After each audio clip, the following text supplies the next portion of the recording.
साथ ही जल्दी से वीडियो को एक बार लाइक कर देंगे और दोस्तों वीडियो को अपने मित्रों तक शेयर जरूर कर दें। ठीक है, स्टार्ट हो चुका है आज का ये सेशन। दोस्तों जिन भी साथियों ने सेल्फ स्टडी क्लासेस का ऐप डाउनलोड नहीं किया वो सेल्फ स्टडी क्लासेस का ऐप जरूर डाउनलोड कर लें। दोस्तों हिंदी साहित्य के इस कोर्स में आपके लिए बड़ा ऑफर है, मात्र 1000 में एडमिशन लेकर के आप अध्ययन कर सकते हैं, है ना, टीजीटी पीजीटी के निचोड़ कोर्स में।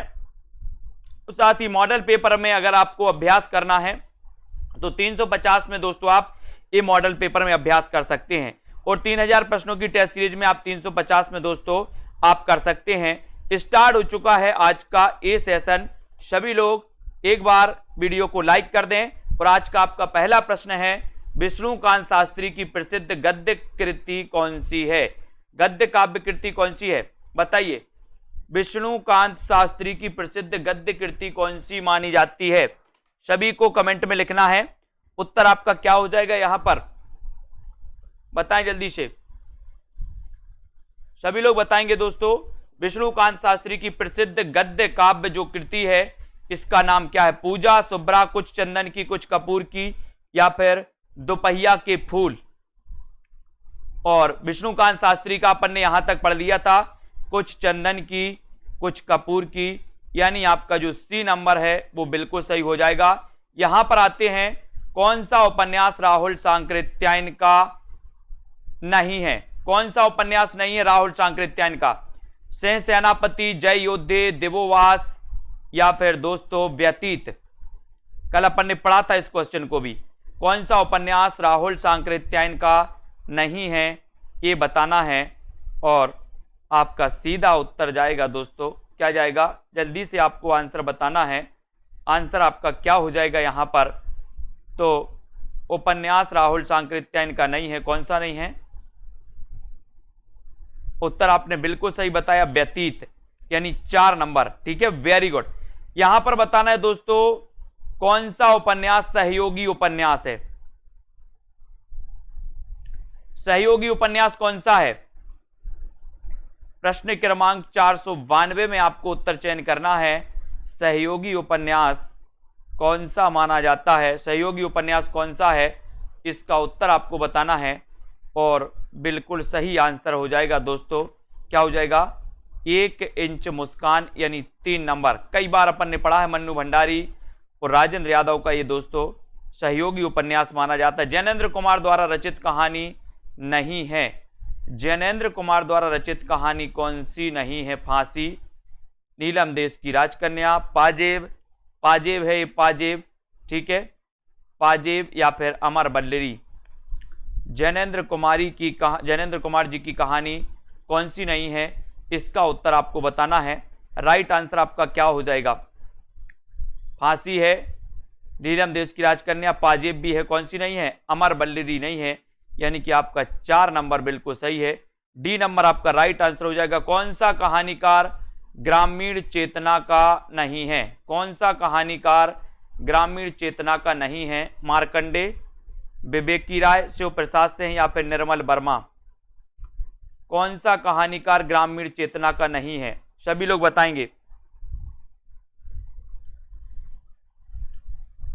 ग्रामीण चेतना का कहानीकार कौन सा नहीं है?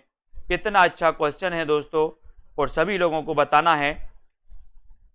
और सभी लोगों ने बताया है कि सर ग्रामीण चेतना का कहानीकार नहीं है पूछा है, तब आपका बिल्कुल सही आंसर है दोस्तों। कौन नहीं है ग्रामीण चेतना के? उत्तर हो जाएगा निर्मल वर्मा, यानी डी नंबर आपका सही है। 4 नंबर आपका बिल्कुल सही हो जाता है। ठीक है, डी नंबर आपका राइट आंसर हो जाता है। भोला राम का जीव व्यंग्य के लेखक कौन है? भोला राम का जीव व्यंग्य के लेखक कौन माने जाते हैं? हरिशंकर परसाई, ज्ञान वाजपेयी, राम गोपाल, या फिर श्रीलाल शुक्ल। प्रश्न क्रमांक 495 का आंसर आपको बताना है। भोला राम का जीव व्यंग्य के लेखक कौन माने जाते हैं? भोला राम का जीव व्यंग्य के लेखक कौन माने जाते हैं? उत्तर आपका क्या हो जाएगा? भोला राम का जीव व्यंग्य के रचनाकार कौन है? व्यंग्य के लेखक कौन है? और आपका राइट आंसर हो जाएगा दोस्तों, क्या हो जाएगा? हरिशंकर परसाई। 1 नंबर आपका सही है, ये ए नंबर राइट हो जाएगा। मनोविश्लेषण प्रधान कथाकार कौन नहीं है? नहीं है बताना दोस्तों। मनोविश्लेषण प्रधान कथाकार कौन नहीं माने जाते? अच्छा प्रश्न है, सभी लोग बताएंगे मनोविश्लेषण प्रधान कथाकार कौन नहीं माने जाते। इसका उत्तर आपको बताना है। जल्दी से बताएं, सभी लोगों को आंसर बताना है। मनोविश्लेषण प्रधान दोस्तों कथाकार कौन नहीं है? और उत्तर चला जाता है सुदर्शन, यानी सी नंबर आपका सही है। मनोविश्लेषण प्रधान कथाकार नहीं है दोस्तों सुदर्शन जी। ठीक है, वेरी गुड। हिंदी में दलित साहित्य की पहली आत्मकथा दोस्तों किसने लिखी है?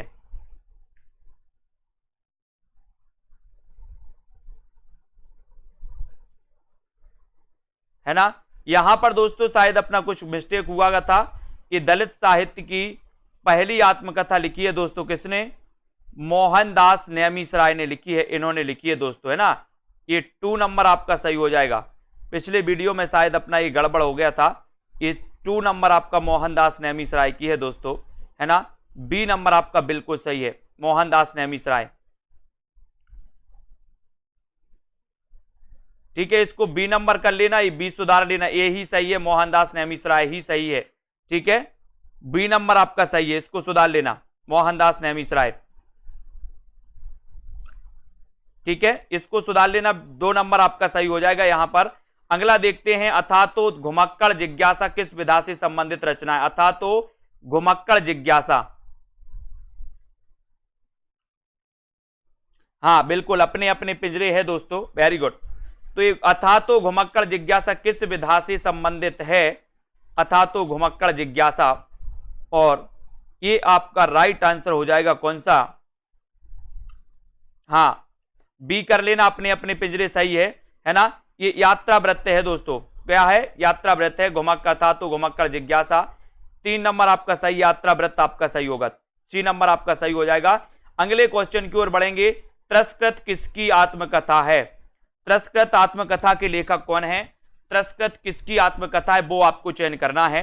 डॉक्टर धर्मवीर भारती, तुलसीदास, तुलसीराम, ओम प्रकाश वाल्मीकि या सूरजपाल चौहान। त्रस्कृत आत्मकथा के लेखक कौन माने जाते हैं? और आपका उत्तर हो जाएगा, त्रस्कृत किसकी आत्मकथा है बताइए।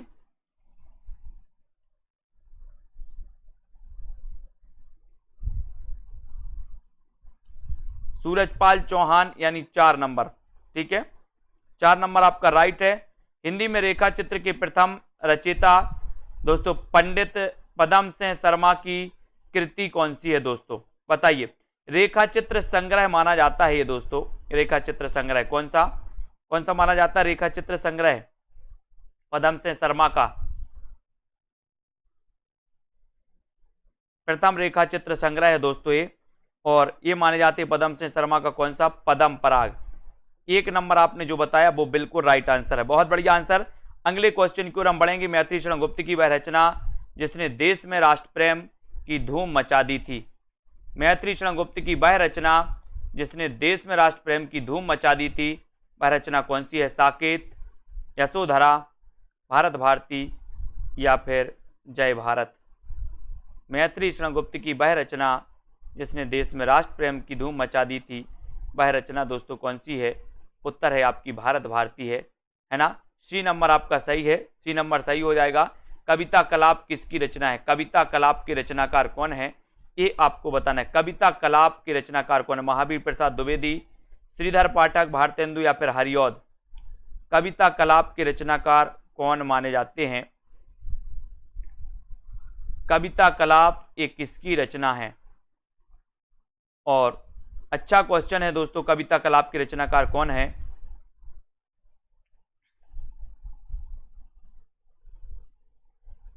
राइट आंसर चला जाता है दोस्तों महावीर प्रसाद द्विवेदी। कविता कलाप के रचनाकार है महावीर प्रसाद द्विवेदी, यानी कि आपका 1 नंबर जो है वो बिल्कुल सही है। ए नंबर राइट आंसर होगा। बेणु लो गूंजे धरा के रचनाकार कौन है?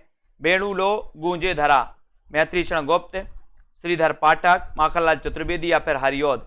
बेणु लो गूंजे धरा के रचनाकार कौन माने जाते हैं?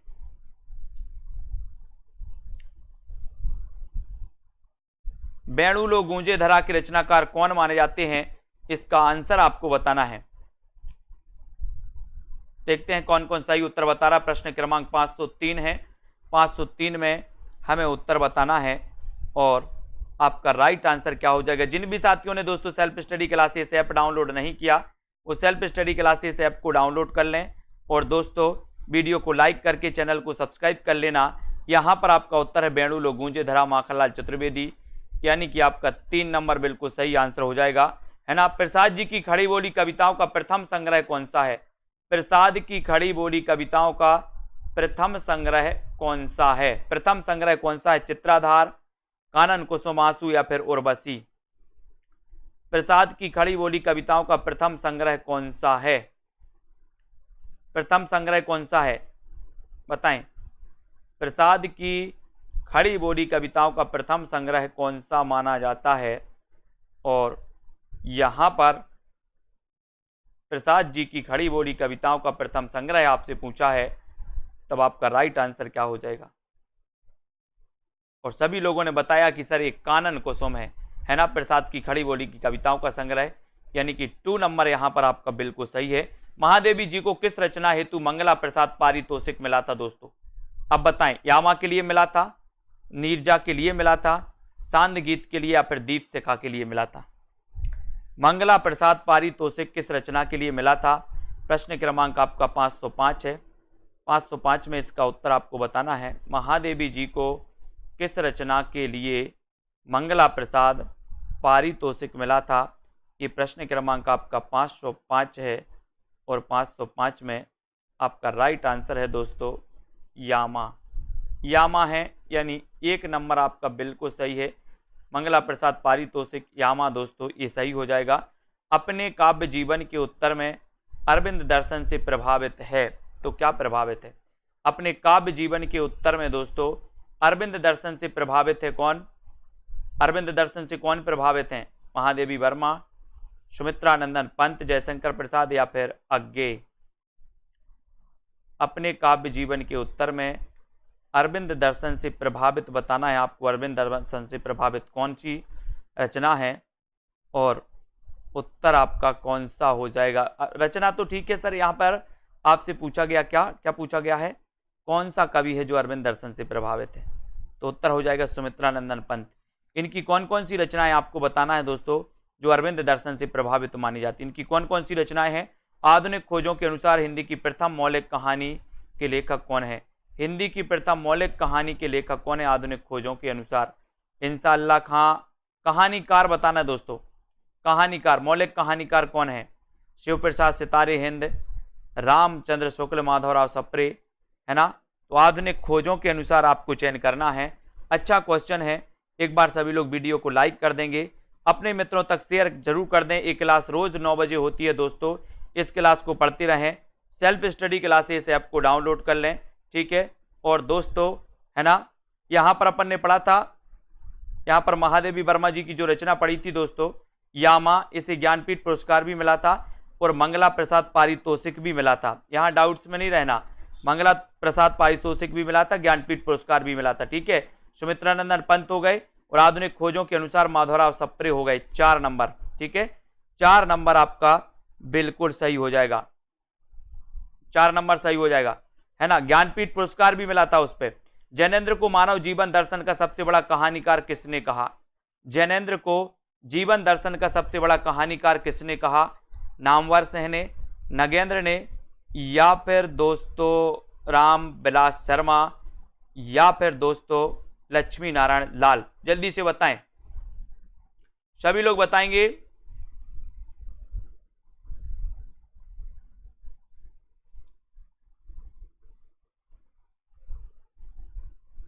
यहां पर जैनेन्द्र को मानव जीवन दर्शन का सबसे बड़ा कहानीकार कहा है, तो किसने कहा है?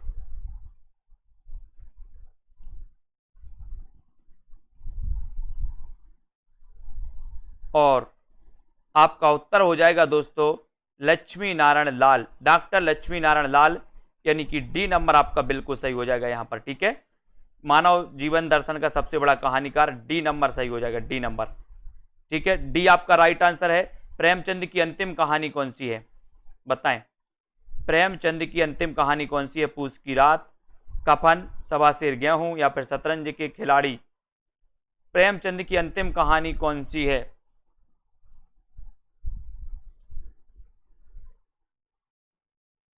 प्रेमचंद की अंतिम कहानी कौन सी है?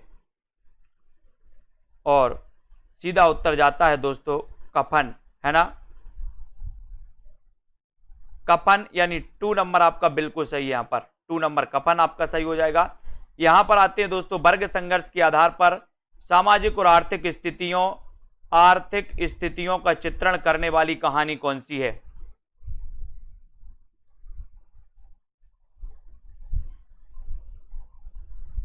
वर्ग संघर्ष के आधार पर सामाजिक और आर्थिक स्थितियों का चित्रण करने वाली जो कहानी है वो कौन सी है? 7वीं के बच्चे,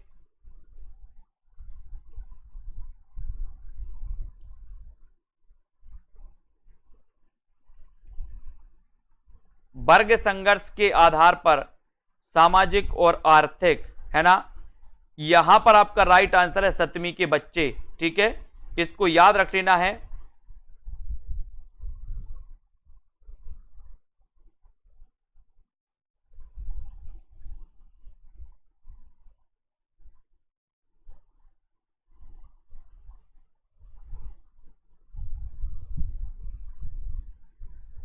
तो इस 7वीं के बच्चे के रचनाकार कौन है ये भी आपको बताना है। 7वीं के बच्चे के रचनाकार कौन है?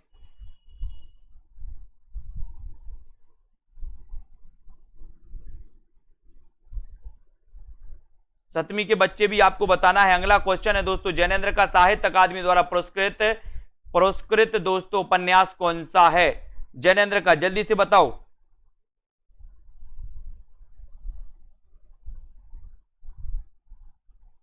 जैनेन्द्र का साहित्य अकादमी द्वारा पुरस्कृत बताना है।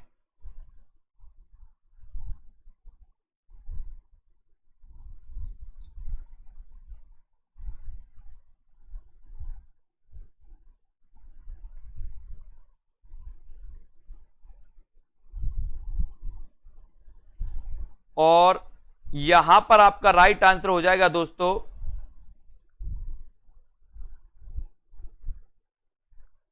यहां पर राइट आंसर होगा मुक्ति बोध, यानी 2 नंबर आपका बिल्कुल सही है। 2 नंबर आपका राइट आंसर हो जाएगा यहां पर।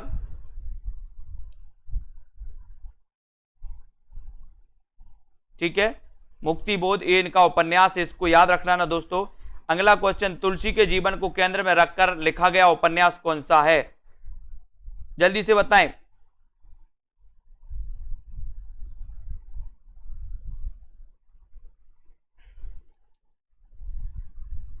तुलसी के जीवन को केंद्र में रखकर लिखा गया उपन्यास कौन सा है?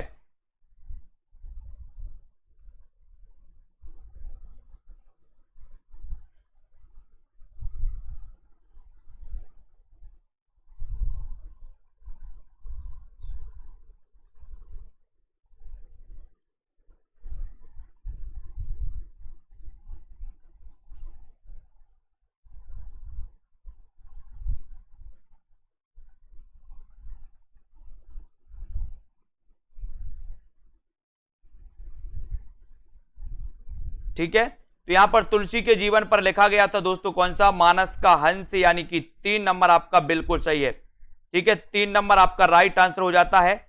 अगला क्वेश्चन यहां पर बताना है, गांधी जी के दक्षिण अफ्रीका के जीवन संघर्षों पर केंद्रित रचना कौन सी है? सभी लोग बताएंगे।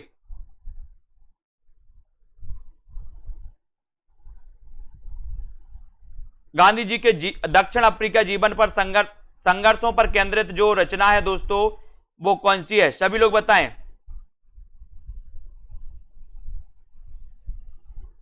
सभी लोगों को बताना है।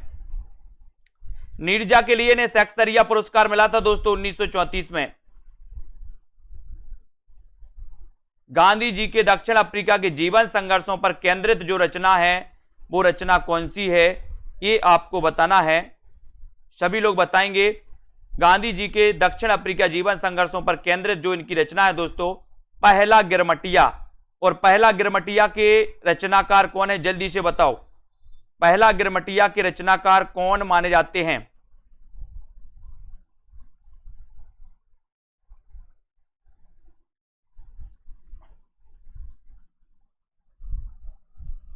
तो ये पहला गिरमिटिया आपका राइट आंसर है। हिंदी की रसरीति परंपरा का प्रस्थान ग्रंथ कौन सा है? रसरीति परंपरा बताना है। रसरीति परंपरा का प्रस्थान ग्रंथ बताओ कौन सा है दोस्तों?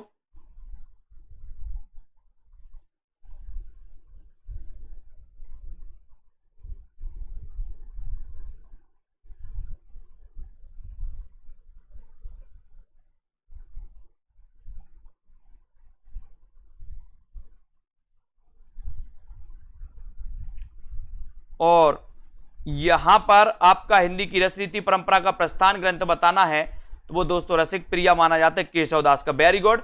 कौन सा कवि सत्सईकार नहीं है? बताएं जल्दी से, कौन सा कवि सत्सईकार नहीं माना जाता? इसका उत्तर भी आपको बताना है। सत्सईकार कौन सा नहीं है?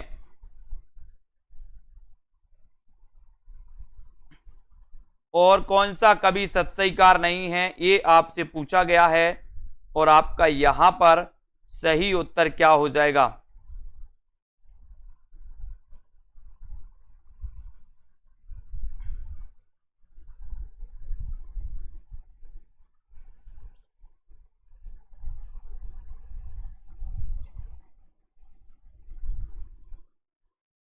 तो यहां पर कौन सा कवि सत्सईकार नहीं है दोस्तों? आपका राइट आंसर है वियोगी हरि, यानी डी नंबर आपका बिल्कुल सही है। डी नंबर आपका सही है, ये आपका बिल्कुल सही आंसर हो जाएगा। ठीक है, very good. D number Viyogi Hari है ना। अगला क्वेश्चन है भूली कहत नव रस सुख है ना, सुकवि सकल मूल श्रृंगार। ये दोस्तों उक्ति किसकी है? भूली कहत नव रस सुकवि सकल मूल श्रृंगार, यह उक्ति किसकी है? उक्ति बताना, ये उक्ति किसकी है?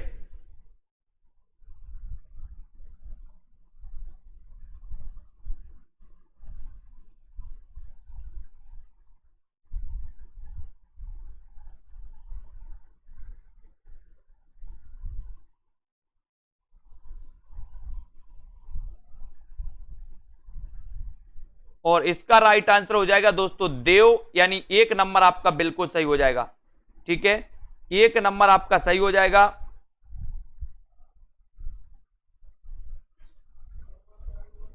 और देव आपका बिल्कुल सही है, वेरी गुड आंसर। इनमें से कौन सा निबंध अध्यापक पूर्णसिंह का नहीं है? अध्यापक पूर्णसिंह का नहीं है, कौन सा नहीं है?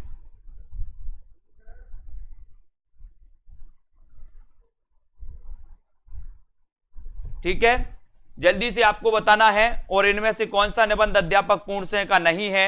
आपका सीधा उत्तर क्या जाएगा दोस्तों? आपका उत्तर जाएगा सत्सईकार नहीं है। वही पूछा ना, सत्सईकार नहीं है ना।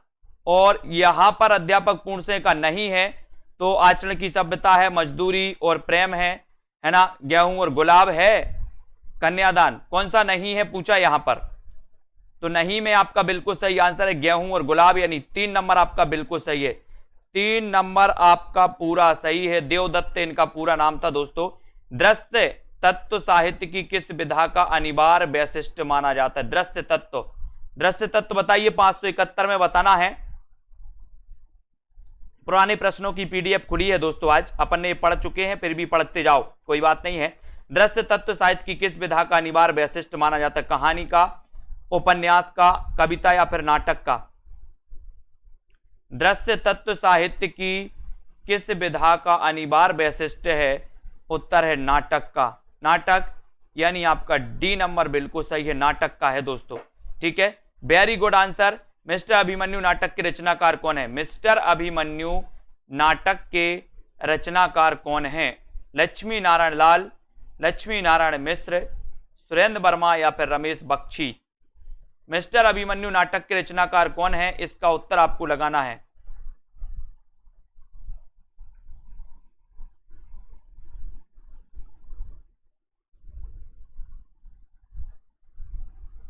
और मिस्टर अभिमन्यु दोस्तों, ये जो नाटक है, ये नाटक किसका है? लक्ष्मी नारायण। लक्ष्मी नारायण दोस्तों किसका है? जल्दी से बताइए। लक्ष्मी नारायण लाल का। लक्ष्मी नारायण लाल का है। एक नंबर आपका बिल्कुल सही है। ये नंबर जिन्होंने बताया उनका आंसर बिल्कुल सही है। बंकिम चंद्र का प्रसिद्ध हिंदी उपन्यास कौन सा है? बंकिम चंद्र का प्रसिद्ध हिंदी उपन्यास कौन सा है, ये आपको बताना है। दौड़, बीनू सा सपना, है ना, कतरा द बतरा, या फिर आनंद मठ।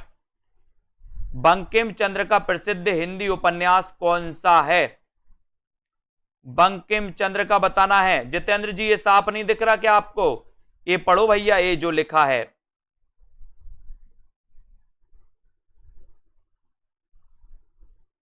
बंकिम चंद्र का प्रसिद्ध हिंदी उपन्यास कौन सा है, बताया आपने आनंद मठ, डी नंबर राइट है, ठीक है।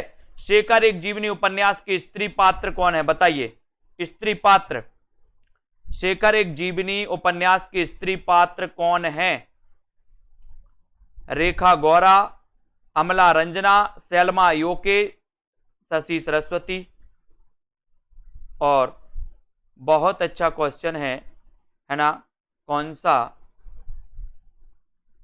शेखर एक जीवनी उपन्यास के स्त्री पात्र बताना है, कौन कौन से। शेखर एक जीवनी ये अज्ञे जी का उपन्यास है दोस्तों, और ये अज्ञे जी का उपन्यास है, और इसके स्त्री पात्र आपको चयन करना है। सभी लोग आंसर बताएंगे, और दोस्तों आपका सही आंसर जाएगा, बोले सर डी नंबर लगा दो, शशि सरस्वती। शशि सरस्वती, ठीक है, शशि सरस्वती, इसकी आपको याद रख लेना, वो नहीं समझना है, मैं जो बोल रहा हूं वो सुनो। सुबह में सुरंग में सुबह उपन्यास के लेखक कौन है दोस्तों, है ना। ये माउस से अच्छे से वो लिख नहीं पाते, इसलिए इसको सुनना है, इसको पढ़ना है, और जो मैं बोल रहा हूं उसको सुनना है ना।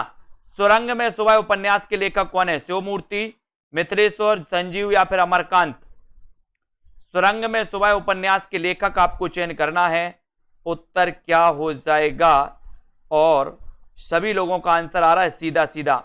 लाइक जरूर कर लेना सभी को, जिन भी साथियों को ऐप डाउनलोड नहीं किया वो ऐप को जरूर डाउनलोड कर लेना, और उत्तर आपका राइट आंसर हो जाएगा। सुरंग में सुबह उपन्यास के रचनाकार हैं दोस्तों कौन, मिथिलेश्वर, यानी कि आपका जो 2 नंबर है, 2 नंबर, ये आपका बिल्कुल सही है, 2 नंबर आपका राइट आंसर हो जाता है। बी नंबर सही है। भीतर भीतर सब रस चूसे, हंस हंस के तन मन धन मुंह से, पंक्ति किस कवि की है, पंक्ति किस कवि, प्रताप नारायण मिश्र की, बाल कृष्ण भट्ट की, ठाकुर, या फिर भारतेंदु हरिश्चंद्र की। भीतर भीतर सब रस चूसे, हंस हंस के तन मन धन मुंह से, पंक्ति किस कवि की है, ये आपको बताना है। उत्तर आपका क्या हो जाएगा।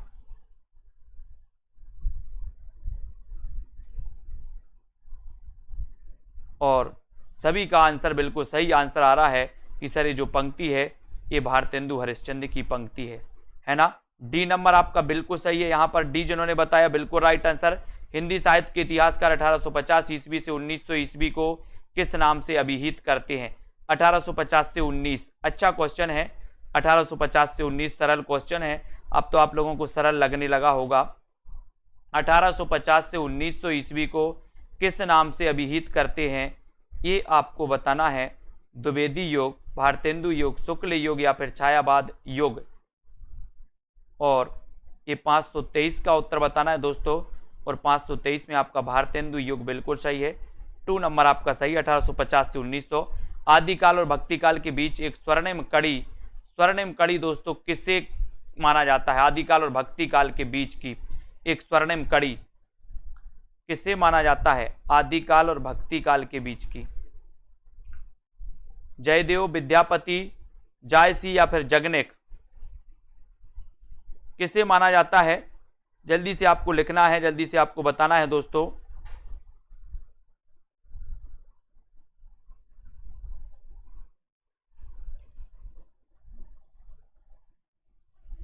और आदिकाल और भक्तिकाल के बीच एक स्वर्णिम कड़ी माना जाता है किसे, विद्यापति को, यानी आपका उत्तर बी नंबर बिल्कुल सही है।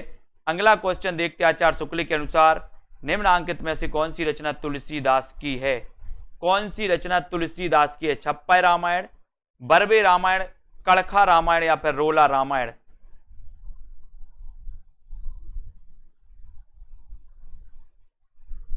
कौन सी रचना तुलसीदास की है ये बताना है आपको।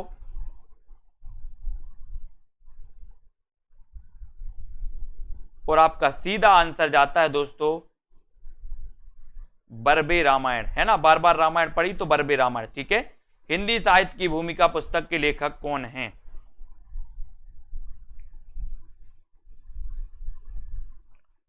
हिंदी साहित्य की भूमिका पुस्तक के लेखक कौन है? रामचंद्र शुक्ल, राम कुमार वर्मा, विश्वनाथ प्रसाद मिश्र, हजारी प्रसाद द्विवेदी। हिंदी साहित्य की भूमिका पुस्तक के लेखक कौन है?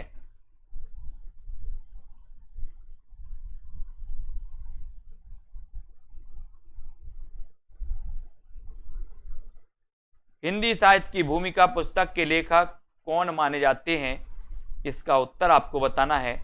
और हिंदी साहित्य की भूमिका दोस्तों ये हजारी प्रसाद द्विवेदी की है। 4 नंबर यहां पर आपका बिल्कुल सही है। ठीक है, हजारी प्रसाद द्विवेदी ने दोस्तों हिंदी साहित्य की भूमिका ये लिखी थी 1940 में। 1940 में, ठीक है, 1940 में। भक्ति काल का नाम पूर्व मध्यकाल किस आचार्य ने नाम दिया है दोस्तों, है ना? तो यहां पर निम्न में से अपन को बताना है, तो किसने नाम दिया है?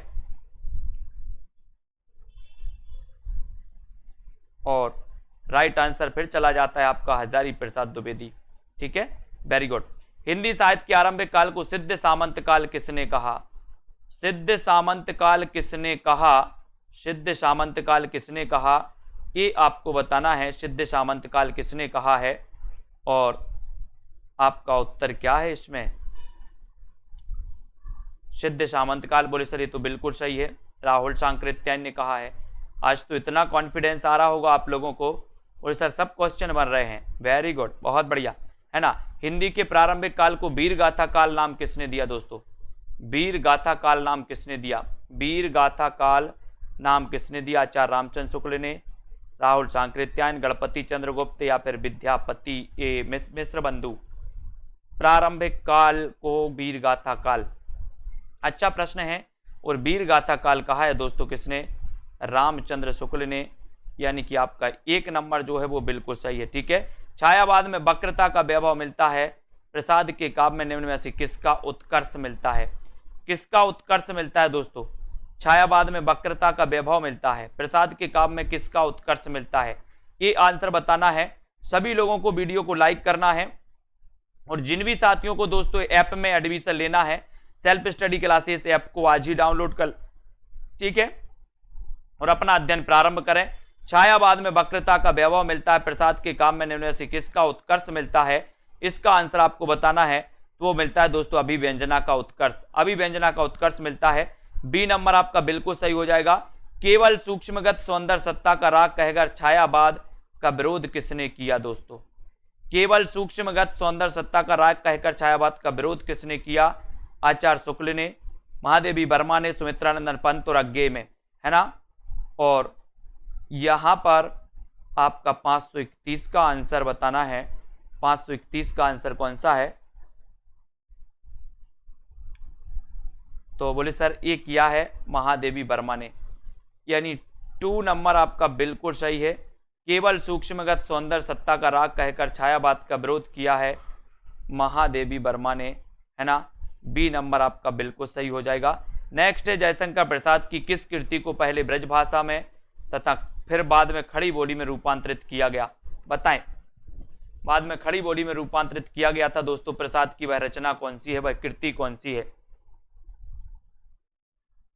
वह कृति आपको बताना है, प्रसाद की वह कृति कौन सी है जो पहले ब्रज भाषा में तथा बाद में खड़ी बोली में रूपांतरित कर दिया गया? और आंसर हो जाएगा आपका प्रेम पथिक, यानी 1 नंबर आपका बिल्कुल सही हो जाएगा। ये नंबर बिल्कुल राइट आंसर है। ठीक है, very good, 1 number, very good. Nirala की जूही की कली उदाहरण है दोस्तों, काय का उदाहरण है? निराला की जूही कली मात्रिक छंद, वर्णिक छंद, मुक्त छंद या फिर इनमें से कोई नहीं? बताएं, निराला की जूही की कली उदाहरण है, किसका उदाहरण मानी जाती है निराला की जूही की कली? और दोस्तों आपके लिए पार्टिकुलरली बहुत अच्छी चीज आ रही है दोस्तों, है ना? चैनल पर जाके देखें, एक दोस्तों अच्छी सीरीज चल रही है कि सरहपा से संबंधित जितने क्वेश्चन हैं वो सीरीज आ रही है। स्वयंभू से संबंधित, यानी पार्टिकुलरली कवि से संबंधित प्रश्नों के वीडियो आ रहे हैं निरंतर रिकॉर्डेड वीडियो, उनको जरूर देखते रहें। निराला की जूही की कली ये दोस्तों मुक्त छंद से संबंधित है। 3 नंबर आपका बिल्कुल सही है। टिपटॉप यूट्यूब चैनल पर जाकर भी आप देख सकते हैं दोस्तों। कौन सी रचना मोहन राकेश की नहीं है? मोहन राकेश की रचना कौन सी नहीं है, इसका उत्तर आपको बताना है। मोहन राकेश की रचना कौन सी नहीं? छोटे छोटे ताजमहल, आषाढ़ का एक दिन, अंधेरे बंद कमरे या फिर लहरों के राजहंस? कौन सी रचना मोहन राकेश की नहीं है?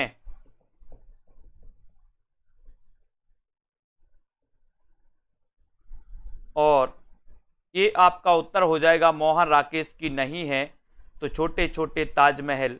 बाकी तो दोस्तों ये 3 हैं, छोटे छोटे ताजमहल नहीं हैं। 1 नंबर आपका यहाँ पर बिल्कुल सही हो जाएगा। आषाढ़ का एक दिन, अंधेरे बंद कमरे और लहरों के राजहंस, ये सभी हैं। 1 नंबर आपका सही है। कौन सा उपन्यासकार एक आंचलिक उपन्यासकार है दोस्तों?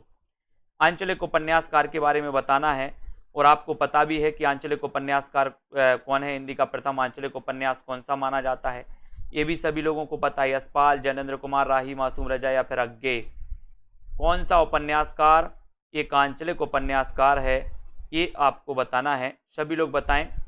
और आंचलिक उपन्यासकार की बात करें दोस्तों तो वो कौन है? कौन है? राही मासूम रजा, है ना। ये आपका 3 नंबर बिल्कुल सही हो जाएगा। राही मासूम रजा 3 नंबर, सी नंबर आपका बिल्कुल सही है। Very good, very good answer. Next है, देश विभाजन को लेकर लिखा गया उपन्यास कौन सा है?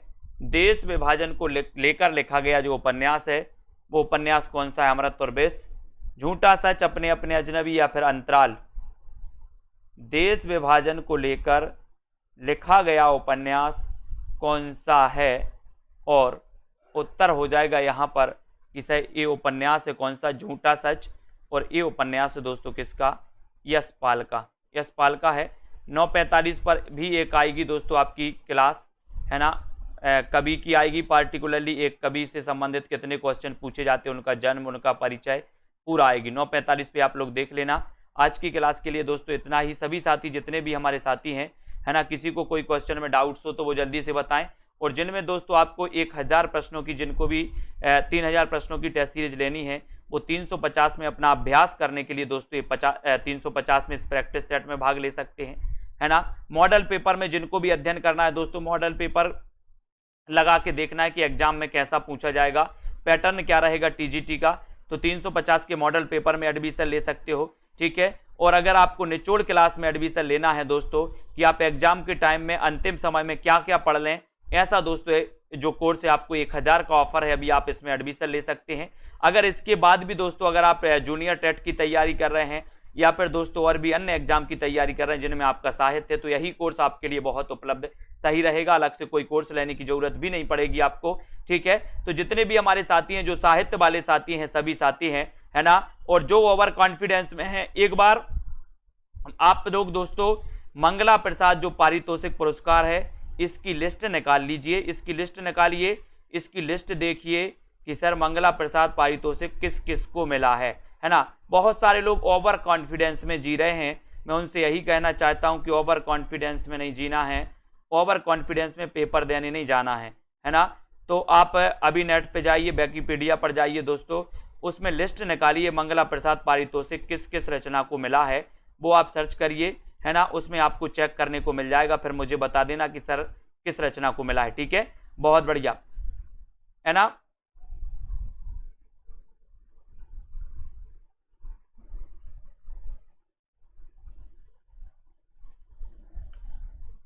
ठीक है, तो सभी लोगों के लिए धन्यवाद दोस्तों। सभी लोग इसी प्रकार से अध्ययन करते रहें और आगे बढ़ते रहें, ठीक है। बिल्कुल, सेल्फ स्टडी क्लासेस ऐप जरूर डाउनलोड करें। नीरजा के लिए दोस्तों सेक्सरिया पुरस्कार मिला है ना। तो इतना आप लोग देख लें, एक बार चेक कर लें। नीरजा के लिए सेक्सरिया पुरस्कार मिला था 1934 में, है ना। और ठीक है, बहुत बढ़िया, धन्यवाद सभी को। इसी प्रकार से अध्ययन करते रहें और दोस्तों बढ़ते रहें आगे, ठीक है। बिल्कुल,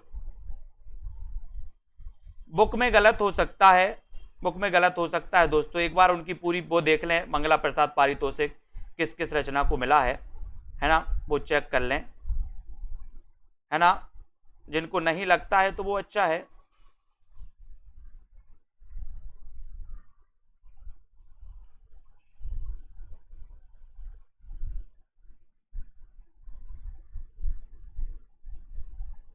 ठीक है, तो धन्यवाद सभी साथियों को। जय हिंद।